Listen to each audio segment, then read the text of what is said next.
Hello, my name's Georgia and I'm the Communications Officer for the Youth Employability Support Project, or the YES Project for short. So, the YES Project is a social inclusion project funded by the National Lottery Community Fund and the European Social Fund, and its main aim is to provide support to young adults aged 15 to 24 and give them the support they need to help them find work, training opportunities, or just give them the skills that they need to independently search for a job on their own.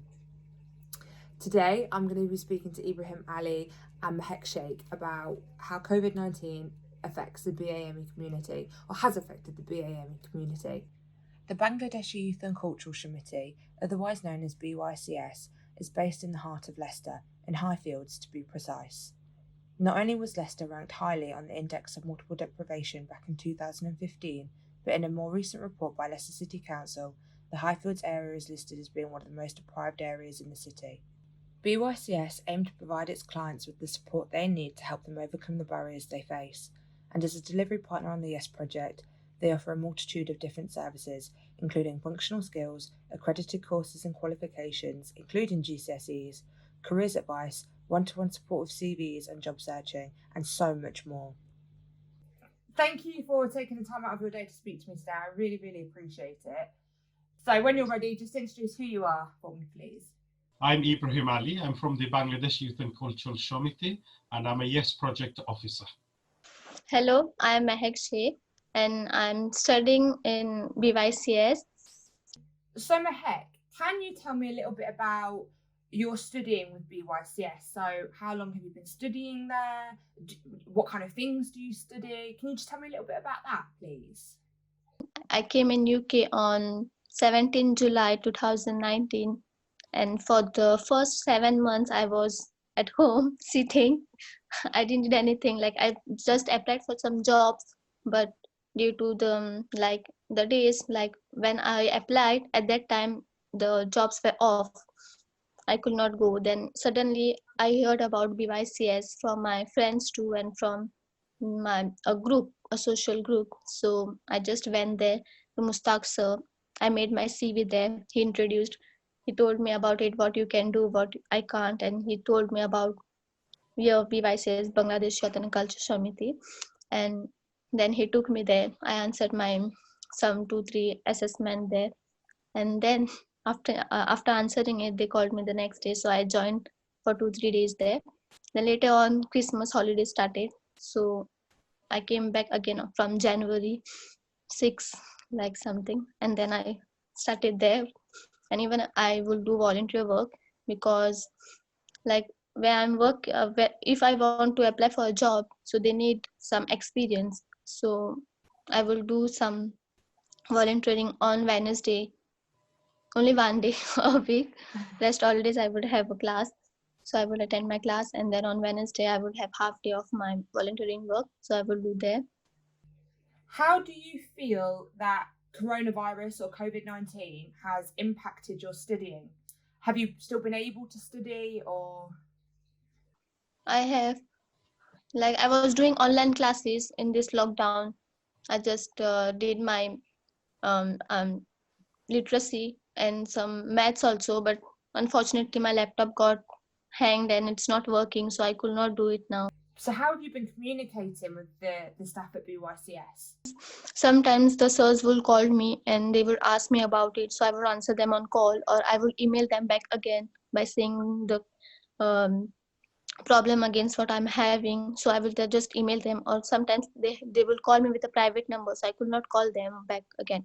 So I will just email them saying I have what problem I'm having. Perfect. So it sounds like you've got a lot of support there then, through getting work come through emails. You know, the people are on there on hand via phone to call you as well. So that's really good. And what do you find is like a big difference for you? Because normally you would be in the office or you'd be in the facility, wouldn't you? So how does working at home differ to working in BYCS? To be honest, I could not find that much interesting that by sitting at home working here, like studying here, as much as I would study in BYCS, because when we are doing online, we could not know what the person in front is telling us and what we are telling them. She's saying something, I'm telling her something. Okay. So like she was showing me some work and I could not see her properly due to some problem, I don't know what. So then it will continue the same form. She will say something to me, I will ask her what's going on, then she will show me on the board doing the sums and all. She will give me the examples and I could not see her properly what she is saying and what not. Like it's not that much interesting that how we will do in BYCS and by sitting at home on laptop. Right. And how do you feel with lockdown? How has the lockdown affected you? I'm totally bored sitting at home due to this lockdown. So hoping that BYCS should open soon and I shall join it again. I think, you're doing amazing. Ibrahim has told me that you're very talented, so I believe that you'll go wherever you want to go. And it's been really good as, the Yes Project and BYCS has been able to support you with that. So fingers crossed you can go on and do what you want to do with life. So thank you for talking to me today. And I think that's everything, Mehet. Thank you very much, sir. Hi, Ibrahim. Hello. Hello. Thank you for taking the time out of your day to speak to me today. I really, really appreciate it. So as you already know, today's chat is just kind of, I want to try and get a feel for the support that BYCS is able to offer the BAME community, especially during COVID-19. So if we can just kind of start with you telling me a little bit about yourself and your role, that would be really good, please. Yeah, sure. So BYCS is a local charity. It's a training, education and training provider based in Highfields in the city of Leicester, in one of the most deprived ward in the country. Our learners, participants, including the Yes Project as well as non-Yes Project, mainly come from the BAME communities. And our aim, organizational aim, is to help reduce social, educational, and economic barriers. Our participants reflect the communities that we operate in. So we've got refugees, we've got new arrivals, we've got people who are hardest to reach. We try and help those who are lone parents, those who have faced multiple barriers, language barriers, and those with the lack of functional skills. We are an accredited center, so we offer externally accredited qualifications.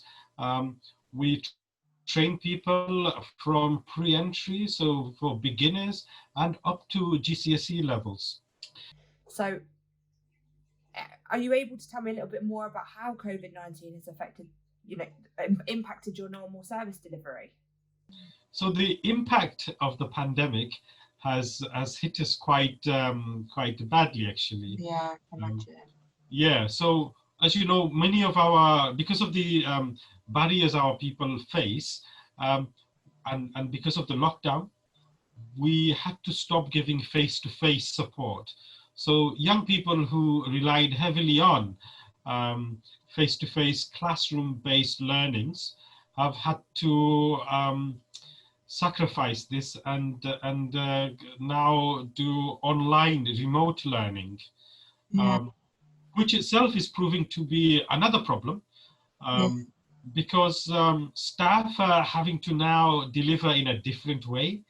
But more importantly, and more worriedly, young people are now having to learn from their home using online and digital skills. And this is a problem because not everybody has got access to digital facilities, to equipment. I said to you earlier that our communities are one of the poorest communities. So we've got unemployed households or people on low income.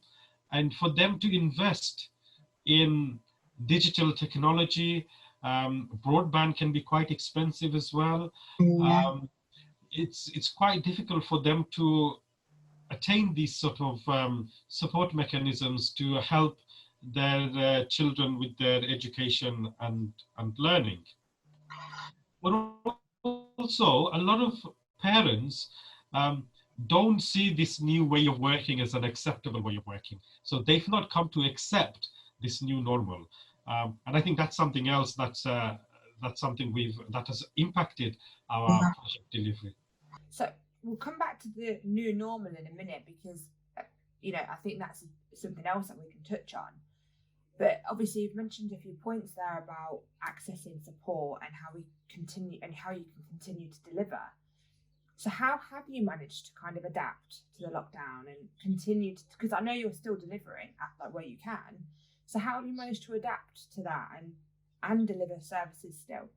As I said, because of the nature of our people who already face multiple barriers, we didn't want them to disengage with us. So we have thought of ways to continue working with them. So our staff members have been working from home. Some of them are coming into work when things can't be done from home. For instance, I'm right now in my office doing this because I couldn't do it from home. We've been doing video calls. We've been sending out emails. We're having regular telephone calls to keep in touch with them and also to give them work. But because of the problems I just mentioned, some people don't have the benefit of digital facilities at home. So we're actually producing printed materials that they could come and collect at a pre-agreed time, observing social distancing rules, take it away, complete the work, and bring it back so that our team members can assess the work and give them feedback. But you mentioned earlier as well, on top of that, the area in which BOSS is based is Highfields within Leicester.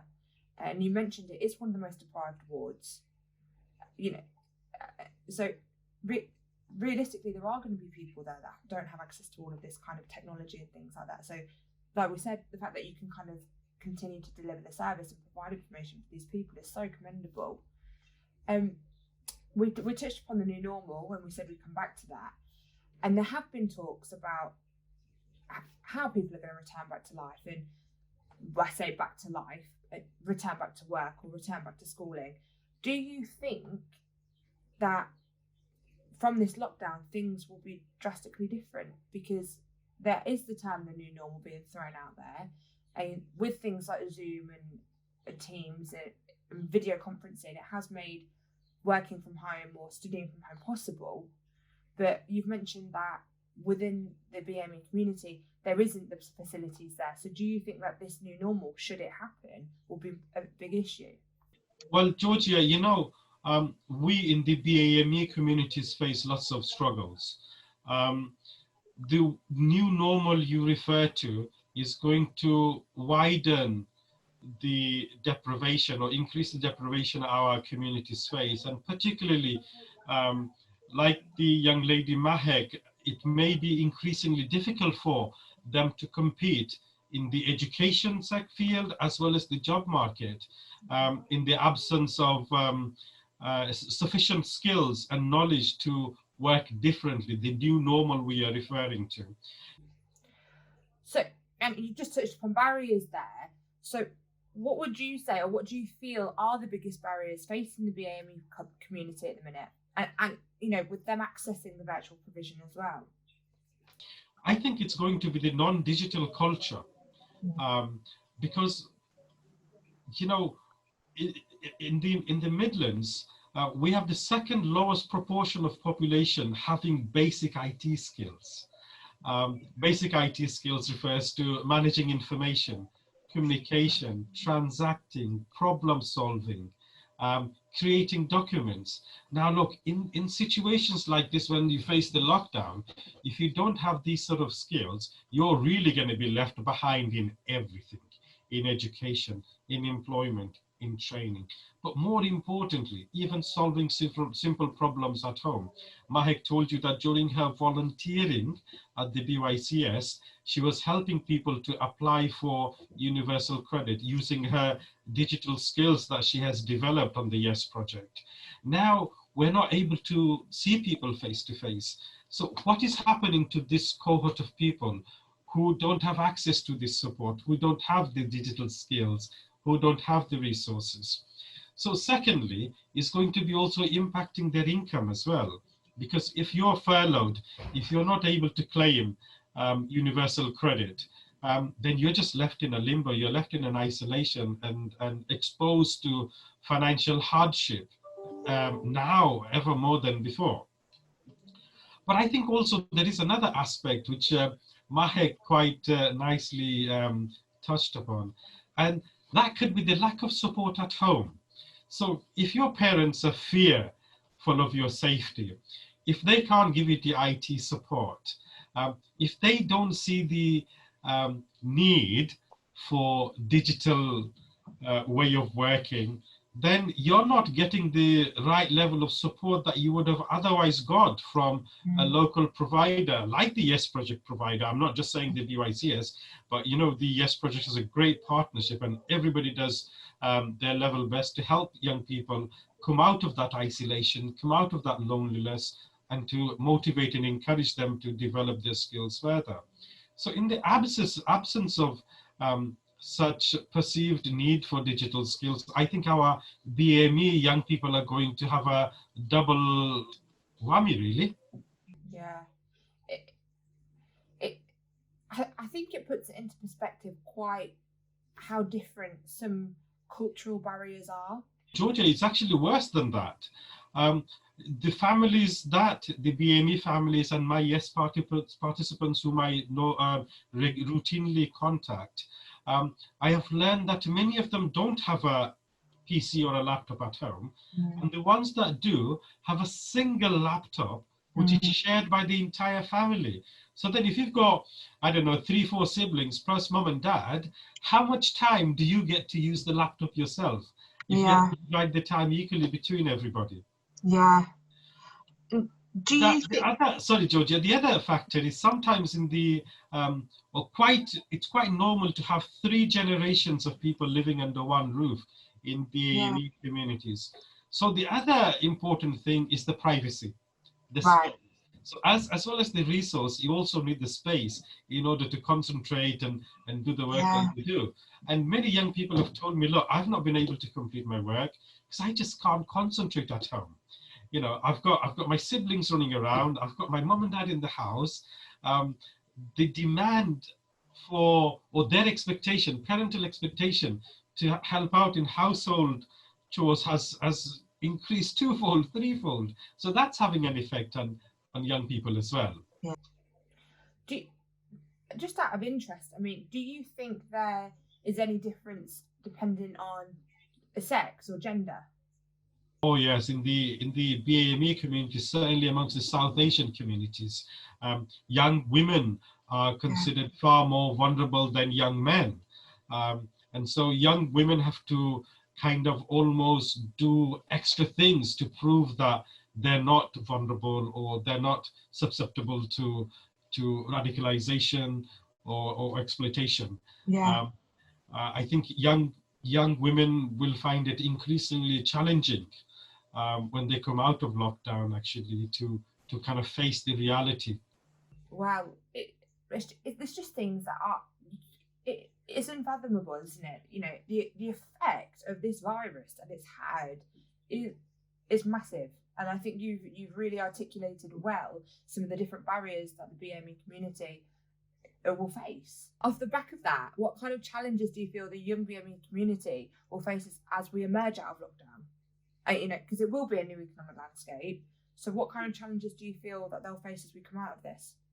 So I think because of the Public Health England's report and all the other reports we have seen on the news, the increased vulnerability of COVID-19 for our communities has increased the challenges that they will face. Look, it's not just young people who are lonely and isolated at home, it's their parents as well, it's their siblings as well. And they're getting information from the media as well as hearsay. So that's going to create lots of challenges for us to address in the future. I mean, we know there were already pre-existing challenges for BAME young people to get into the job market, to enter education, employment, training. And I think post-lockdown, we're going to have an increasing challenge to convince young people and their parents that, look, There are safety measures in place approved by the government, on the advice of scientists, and hopefully there will be support mechanisms for young people to go back and follow their dream career, job, education, employment, and training. Yeah, there are things that are going to change, and people are going to need more support. And I just hope that as an organisation and as a project and as a wider nation, if you like, we can accept that things are going to be different. But as long as we're there to kind of help each other muddle through, and we have that support from each other, and there are projects such as the Yes Project, and there are facilities such as BYCS, that support will be there. And I think that is critical. I'm glad you say that, and I hope that this is a vision shared by all people who are concerned, not just people, but organizations who are concerned to reduce barriers, to improve people's quality of life. And those of us who fight for equality for all, it's very important that we come together and become even stronger. Absolutely. To address this. Thank you. Thank you, Ibrahim. It's been lovely speaking to you. And I think you've really kind of given us a good insight as to how COVID-19 has affected the BAME community. Thank you very much for talking to me, Georgia. Thank you, Ibrahim.